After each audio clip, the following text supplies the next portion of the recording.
Now, the Cobb County School District plans to stop tracing every single case of COVID-19, meaning students or staff who come in contact with someone who tests positive might never find out. And that's significant because contact tracing is like a massive phone tree to communicate any COVID exposure.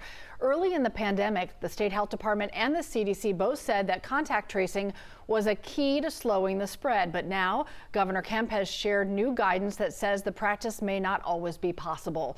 Liza Lucas is joining us from Cobb County. Liza, what are parents saying about this big change?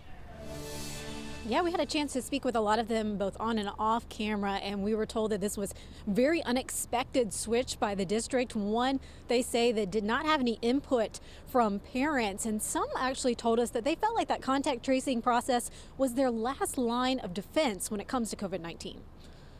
They literally just sent out an email blast. A sudden switch in COVID protocols, taking some parents and even school board member Dr. Jaha Howard off guard. I'm dismayed by the whole thing because it's contrary to all of the conversations and the emails and the concerns that come from our parents. Dr. Howard says he first learned Cobb schools will no longer contact trace when Superintendent Chris Ragsdale brought it up in Thursday's board meeting. We will be choosing not to contact trace all cases. Ragsdale referred to this letter sent by Governor Brian Kemp, which states that while contact tracing is a, quote, best practice, it can be considered an optional service in schools at this time. We appreciate the governor's attention to this because, as we all know, contact tracing has been probably the biggest lift on staff resources. Ragsdale questioned the timeliness of contact tracing, saying some parents haven't been contacted until after the quarantine period lapsed. But Dr. Howard questions the change he says was made without discussion. That's not fair for the voters. It's not fair for our families or our educators. Right now, average cases in Cobb County are nearly 3 times higher compared to other surges of the pandemic. Hospitalizations in the region also broke a record just yesterday.